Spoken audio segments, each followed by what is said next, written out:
करते हैं एक अनुपम झांकी कालिका अवतार।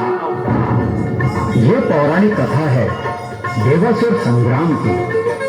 रक्त बीज नामक दैत्य का वध करने हेतु माता जगदम्बा के अघोरी अवतार की।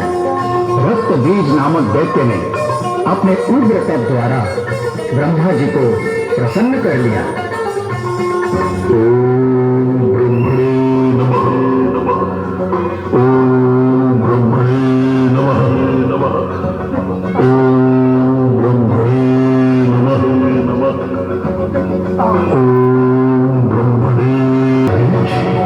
हम तुम्हारी तपस्या से प्रसन्न हुए, मांगो क्या वरदान मांगते हो?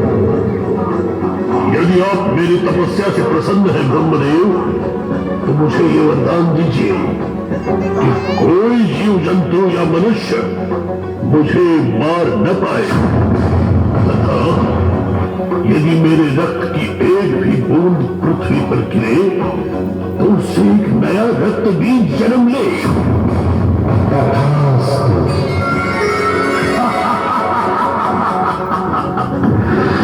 ब्रह्मा जी से वरदान प्राप्त कर रक्त बीज उन्मादी हो गया।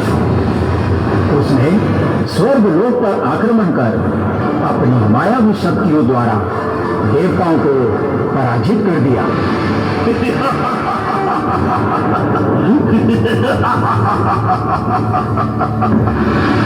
मैं महाबली महाप्रतापी रक्त बीज हूँ।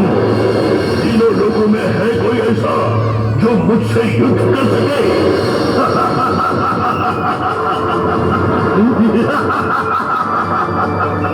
रक्त बीज के अत्याचारों से त्रस्त समस्त देवतागण ब्रह्मा जी की शरण में गए तथा उन्हें अपनी व्यथा सुनाई, जिस पर ब्रह्मदेव बोले, निस्संदेह हमने उसे जीव जंतु या मनुष्य के हाथों मृत्यु को न प्राप्त होने का वरदान दिया है, किंतु स्त्री के हाथों मृत्यु को प्राप्त होना संभव है। अतः आप सभी आदि शक्ति आदि माया देवी जगदम्बा की शरण में जाएं, वे ही आपकी सहायता करें। और इस प्रकार सभी देवतागण मां जगदम्बा की शरण में गए तथा उनसे याचना की। तभी मां जगदम्बा ने उन्हें आश्वस्त किया। चिंता न करें देवगणों, हम शीघ्र ही दुष्ट रक्त बीज को उसके दुष्कर्मों का दंड देकर आप सभी को उसके अत्याचारों से मुक्ति दिलाएंगी। देवतागणों को आश्वासन देकर मां जगदम्बा मां भवानी दैत्य रक्त बीज के संग युद्ध करने को उद्युक्त हुई।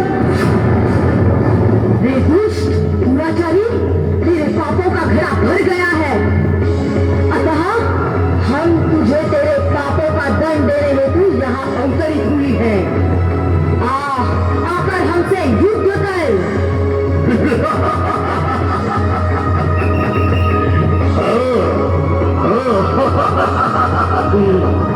कोमलांगी, तुम हमारे साथ युद्ध करोगी?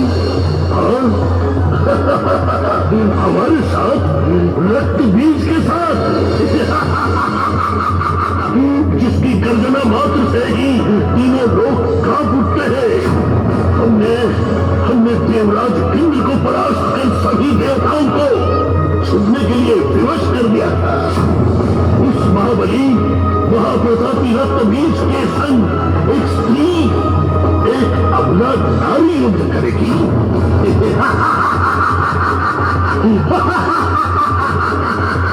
सावधान! नारी को अबला समझने की कुचेष्टा ना कर दुष्ट रक्त बीज।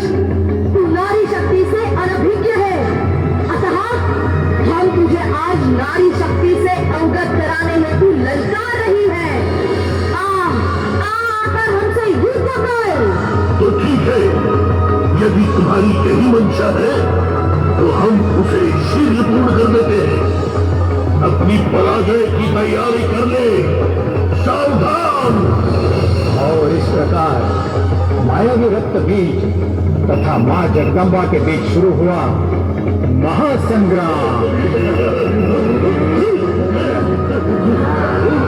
जैसे ही मां जगदम्बा अपने खड़ग से रक्त बीज पर प्रहार करती, उसके शरीर से बहे रक्त की हर बूंद से एक नया रक्त बीज पैदा हो जाता,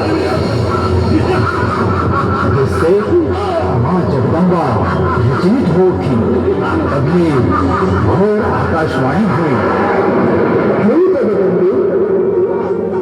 रक्त बीज को जगत पिता ब्रह्मा जी से वरदान पाते हैं कि उसके शरीर से पृथ्वी पर गिरने वाली रक्त की प्रत्येक बूंद से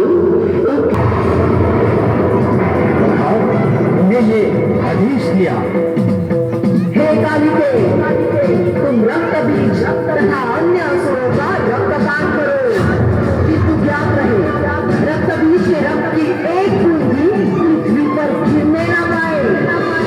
माता कालिका का अघोरी रूप तथा महाभयंकर नाद से असुरी सेना भयभीत हो उठी। माता कालिका ने कई असुरों का वध कर उनका रक्तपान किया। देखते ही देखते संपूर्ण असुरी सेना का नाश हो गया। बचा रहा केवल रक्त बीज।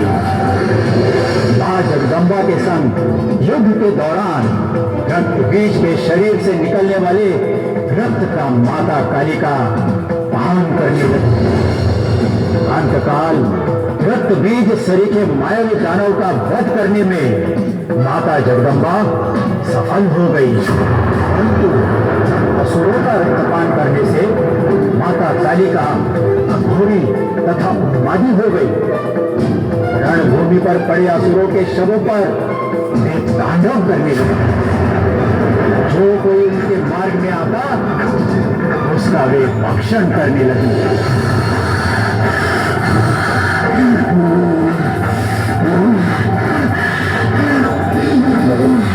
मुझे रक्त दो, मुझे दानव मुंड दो, मुझे रक्त दो, मुझे दानव मुंड दो।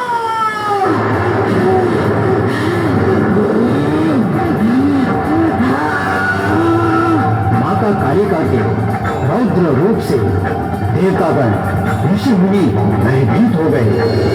उन्होंने देवर्षि नारद से परामर्श किया। तब नारद मुनि उन सबको लेकर कैलाश पर्वत पहुंचे।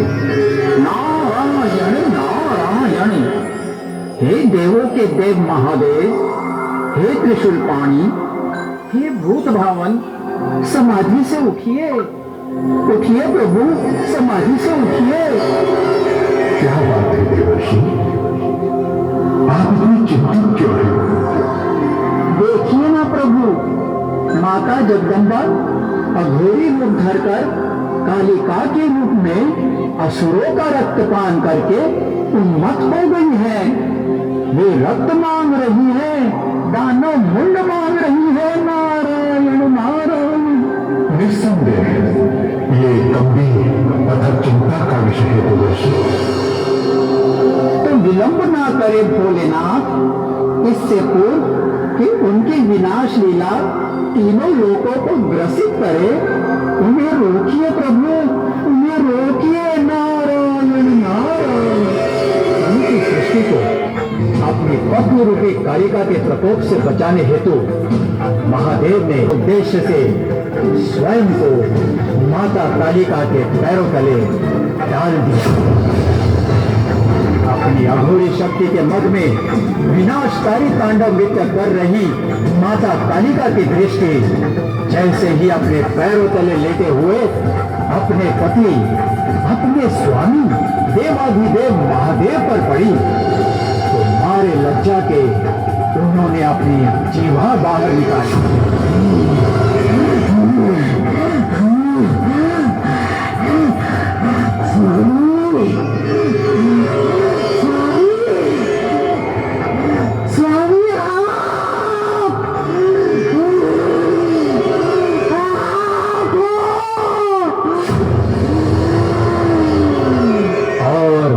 कालिका तत्क्षण शांत हो गई।